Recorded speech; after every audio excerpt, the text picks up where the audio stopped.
Welcome to the first audience channel. USA premiere show Andhra King Taluka review మీ ముందుకు. Straight into the story. ఇది 4 కోణాలుగా చూడొచ్చు. P Mahesh Babu ఈ film director already చెప్పాడు, ఇది బయోపిక్ ఆఫ్ ఫ్యాన్ అని. ఒక ఫ్యాన్ తను అభిమానించే హీరోకి ఎంత ఎక్స్టెంట్గా అడ్మైర్ చేయగలడనేది ఒక కోణం. ఆ హీరో ఈ అభిమాని ద్వారా అనుకోకుండా ఇంపాసిబుల్ వేలో బెనిఫిట్ పొందుతాడు.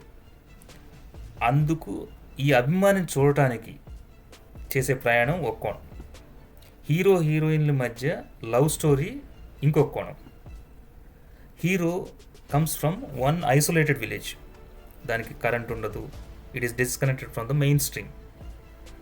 వాళ్ళకి ఎలా ఐడెంటిటీ వచ్చింది, ఎలా చైతన్యం పొందుతారు, ఇదంతా కూడా హీరో ఒక ఫ్యాన్కి హీరోకి మధ్య బాండ్కి రిలేట్ అయి ఉంటుంది ఎంటైర్ స్టోరీ. ముందుగా పాజిటివ్ అంశాలకు వద్దాం. మనము అనుకుంటున్నట్టుగా ఇది ఒక సినిమా బేస్డ్ ఫ్యాన్కి అతనికి పిచ్చి అభిమానంతో హీరోని ఎదురు చేసుకుంటాడు, అలా ఒక రాంగ్ నోషన్లోకి వెళ్ళిపోతాం. But this is pure family story, love story and youthful story. ఒక ఇన్స్పైరింగ్ స్టోరీ కూడా అనుకోవచ్చు. ఆఫ్టర్ నేను శైలజ, మన రామ్ పోతినేనికి ఒక కంటెంట్ బేస్డ్ మూవీగా ఇది నిలుస్తుందని చెప్పడంలో సందేహం లేదు. ఇంకో పాజిటివ్ అంశం డైరెక్షన్. తను ఎంచుకున్న కంటెంట్, తను డీల్ చేసిన విధానం సకుటుంబ సపరివార సమేతంగా చూడదగినట్టుగా తీశాడు. నటీనటులు నటన. రామ్ ఆబ్వియస్గా తనకు ఇచ్చిన పాత్రకి 100% న్యాయం చేశాడు. ఫ్యాన్గా, లవ్వర్గా, రెస్పాన్సిబుల్ సిటిజన్ ఆఫ్ దేర్ విలేజ్గా తన నటన పర్ఫెక్ట్. హీరోయిన్, ఆమెను చూస్తుంటే ఒక కోణంలో రష్మిక, ఇంకో కోణంలో కీర్తి సురేష్, ఇలాగా కంబైన్డ్గా నటనలో, గ్లామర్లో ఆ ఫీల్ గుడ్ నేచర్తో ఆకట్టుకుంది. Future Telugu industry happening girl అని చెప్పచ్చు. ఇంకా క్యారెక్టర్ ఆర్టిస్టు రావు రమేష్, మురళీ శర్మ ఇద్దరు ఎరగదీశారు. And for them it is definitely cake walk. Satya, Rahul Ramakrishna వాళ్ళ పాత్రలో కామెడీ పండించారు. సత్య నిడివి ఇంకొంచెం ఉంటే బాగుండు అనిపించింది, బట్ దట్ ఈస్ ఫైన్. ఇంకో పాజిటివ్ అంశం తను ఎంచుకున్న back drop. Hero comes from the rural background. Heroine hero మధ్య నడిచిన లవ్ స్టోరీ, దాన్ని తీర్చిదిద్దిన విధానం, వాళ్ళిద్దరి మధ్యన పండిన కెమిస్ట్రీ, దీనికి తోడు ఐసోలేటెడ్గా ఉన్న విలేజ్లో ఉన్న ప్రజలు ఇన్స్పైర్ అయిన విధానం, ఆ సీన్స్ బాగా పండాయని చెప్పొచ్చు. ది బిగ్గెస్ట్ అసెట్, స్ట్రెంగ్త్ ఈ ఫిల్మ్ కథ. కంటెంట్ ఓరియంటెడ్ ఫిల్మ్స్ ఈ మధ్య రావడం అరుదుగా ఉంది.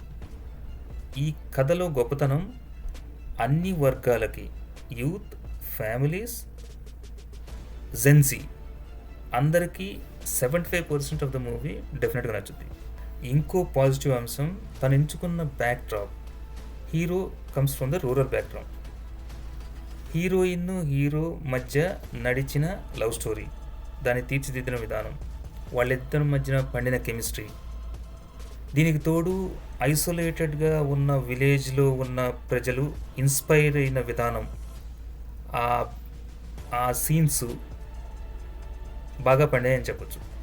ఇక నెగిటివ్ అంశాలకు వస్తే సెకండ్ హాఫ్ కథలో ఇన్వాల్వ్ చేయడానికి ఎ బిట్ స్లో అయిందని చెప్పాలి. అక్కడక్కడ సీన్స్ కొన్ని డల్గా అనిపించాయి. The most important Ram characterization. ఇలాంటి విలేజ్ రూరల్ గైగా పాత్ర వేసినప్పుడు మనం రంగస్థలం ఎగ్జాంపుల్ తీసుకుంటే Ram Charan, the way he transformed into the village కుర్రోడు, it was fantastic. We can't differentiate. పుష్పలో కూడా అల్లు అర్జున్ మేకప్ కాడి నుంచి ట్రాన్స్ఫర్మేషన్ దగ్గర వరకు ఈ రామ్ పాత్ర కూడా background was same, the total disconnected village. కానీ ఆ రామ్లో స్టిల్ అదే పాష్నెస్, ఆ సిటీ అట్లీస్ట్ టౌన్ గైలాగే ఉన్నాడు. అది కొంచెం చూసుకుంటే బాగుండేది. బట్ నెవర్దలెస్ ఫస్ట్ హాఫ్ మనం సూపర్ హిట్ అనుకుంటే సెకండ్ హాఫ్ హిట్ అనే చెప్పాలి. ఓవరాల్గా ఫిల్మ్ అయితే డెఫినెట్గా హిట్. మీరు చాలా రోజుల తర్వాత ఒక కథా బలం ఉన్న సకుటుంబ సపరివార సమేతంగా చూడగలిగిన సినిమా అని చెప్పొచ్చు. నేను అనుకోవటం మినిమమే 50 crores, 100 crores రీచ్ అవుద్ది ఛాన్సెస్ చాలా ఎక్కువ ఉన్నాయి. Go and watch. If I have to give rating, it is 3/5. మరిన్ని రివ్యూస్తో మీ ముందుకు వస్తాం. Thanks for supporting us.